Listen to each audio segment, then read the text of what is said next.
Welcome back, Sebastian here. Time for my review of qualifying for the 2024 Dutch Grand Prix. So, of course, our first weekend back after the summer break. Really, strange practice sessions, lots of rain, lots of really variable conditions, a few big crashes as well, so not a ton of running. So I think all the teams really came into this qualifying session not really knowing exactly where they were in the pecking order. Some drivers as well, such as Carlos Sainz, had not even done a lap on soft qualifying tires yet. So a lot of uncertainties going into the session. But in Q1, really high track evolution, wet conditions through the practice session. So we had a very green track, which meant that of course you would have that high track Evo. After the first runs, Stroll, Albon, and Perez were the top three. That was definitely a surprise. Many drivers doing their first soft tire runs, like I mentioned before, with Sainz. And Sargent, of course, not out on track. He had a really big crash in FP3. Of course, he was okay, but unfortunately the car was so heavily damaged that they did not have time. And based on what James Vowles was saying, they might not even have the spare parts available to rebuild his car. But that's something that we'll see about tomorrow. The bottom four, so of course because Sargent was not there, he was obviously not going to get through to Q2. So I was really just tracking the bottom four drivers at this point. And after those first runs, Ricciardo, Bottas, Sainz, and Zhou were those drivers in the bottom four. Sainz definitely struggled quite a bit all through qualifying. And again, because of the nature of the circuit, a lot of energy going into the tires with those bank corners. The tires were really only good enough for one lap, so you couldn't even go for 2 laps on a set of tires, despite the fact that the track is pretty short by F1 standards. Hamilton was then noted for impeding Perez. As we're recording this video, no word yet, but if he would be found to be impeding, he would have a 3-place grid drop. And based on how things would later go, that could definitely sting. With 5 minutes to go, Ricciardo, Tsunoda, Bottas, and Zhou were the bottom fours. So the Amazon knockout time. So basically, they have the little box where they basically project what the knockout time is going to be, and they said it was going to be a 1:11.9 plus or minus 0.2 seconds. Sainz was now in the bottom four as well as as quite a few of the drivers improved and got themselves up into out of that drop zone. But he was able to go fastest, which put Perez in the drop zone, and luckily for him, he also went fastest. So very high track evolution towards the end of that session, and Perez's best lap time would end up being the best time in Q1 with a 1:11.006. And again, that knockout time was pretty close to the what the AWS time had predicted. The 5 drivers knocked out at the end of Q1: Ricciardo, Ocon, Bottas, Zhou, and Sargent. Not a surprise to see the 2 Saubers there. They've been pretty terrible most of the season. And for Ricciardo and Ocon, again, that will definitely sting a bit. They probably were definitely aiming to get into Q2. In Q2, rain was potentially coming in from the North Sea. But again, that was something that was a bit of a low probability event, so there wasn't a ton of concern about that.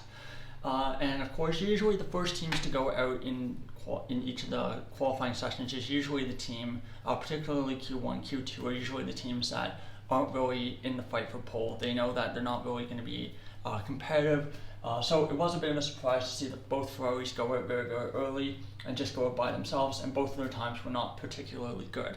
When the front runners came out to do their first laps, Piastri was a second faster than both Ferraris. So again, showing that Ferrari have definitely fallen off a bit in terms of pace as the season's gone along. Verstappen 0.3 off of Piastri's time, or I guess Norris's time as well at that point. But yeah, both McLarens looking very quick, and the Red Bulls looking a little bit on the back foot. But after the first runs, Magnussen, Gasly, Tsunoda, Hülkenberg, and Albon were in the bottom 5. Hülkenberg just misses out on Q2, he went in 11th. And Albon, Gasly, and Tsunoda set times that were good enough to move them out of the drop zone. This led to a couple of surprise knockouts. Hamilton out in Q2, Sainz also out as well. And they were joined by Tsunoda, Hülkenberg, and Magnussen. Hamilton, really poor first corner, and that kind of just ruined the whole lap. and from there he couldn't really ever get the time back. So a bit unfortunate from him. He'll be starting 12th at best tomorrow, and even without that potential grid drop. With that grid drop, he of course would start 15, which would make his job tomorrow all that much more difficult. So again, in Q3, many drivers on with only one new set of tires. So that was Perez, the two Aston Martins, and Gasly, and I believe I think Albon as well. So it was really only the top 5 setting a run at the beginning of the session. Norris went fastest sector 1, but for Piastri, first driver across the line, he set a 1:10.193. Verstappen not able to match it at 1:10.222, but Norris was on provisional pole with a 1:10.074. So again, Norris had provisional pole going into those final runs. Mercedes and the Mercedes of George Russell struggling a bit with tire warm-up. He was about 4.5 tenths off of the lead time. So again, not really looking like he was in the fight for pole. The two Aston Martins went out in the gap between the two traditional lap times, where basically no one else is on track. And again, Stroll had looked quite good in Q1 and in Q2. Not really, I wouldn't say a dark horse for pole, but again, he definitely could have been a dark horse for maybe a second row or a third row spot. Fortunately for him, he had a bit of a scruffy lap, ends up 7th, and Alonso ends up 5th. Then we get to the final runs. For Verstappen, his first sector was about a 10.5 off. Second sector was a 2 tenths down, 2 tenths improvement on Norris's provisional pole time. And at the end, he did take provisional pole by 0.04 of a second, but unfortunately not to be for Verstappen and for the Orange Army, as Norris goes 4 tenths faster on his second lap. So that was a 1:9.673. Piastri struggled a bit in that second lap, about half a second off of Norris, one of his weaker qualifying sessions this year. And Russell improves on his second lap, and he goes up into 4th place. So your grade for tomorrow's Grand Prix, again, a track where overtaking is pretty difficult. So you're realistically looking at one of the top few drivers who could potentially win this Grand Prix, unless there's some crazy strategic gamble or a wet race that throws a spanner into the works. So we have Norris on pole, Verstappen alongside. Norris is going to need to have a really good start. He struggled with that last couple times he started on pole. So again, Verstappen's definitely going to be take that opportunity if there is any there at the start tomorrow. Piastri lines up 3rd, Russell 4th, Perez 5th. Bit of a better session for Perez. Definitely closer to Verstappen than he had been at some of the recent Grand Prix. But again, not up in the top 2 rows. Leclerc 6th, 7th Alonso, 8th Albon, 9th Stroll, 10th Gasly. Really good for both Albon and Gasly, I felt. 11th Sainz, 12th Hamilton. Again, they're going to have a really hard time getting, I would say, past 6.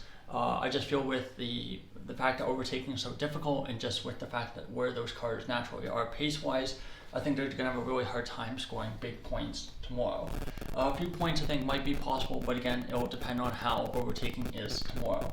Tsunoda 13th, 14th Hülkenberg, 15th Magnussen, 16th Ricciardo, 17th Ocon, 18th Bottas, 19th Zhou, and provisionally Sargent is 20th. We'll see if he ends up starting there.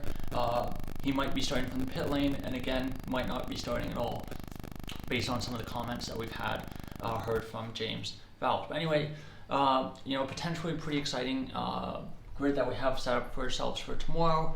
But again, a track where overtaking is pretty difficult. So if you're looking for an exciting race, you're probably going to be pretty reliant on some weather, some rain to spice things up. Anyway, thank you so much for watching. I'll be back tomorrow with my review of the Grand Prix. Goodbye.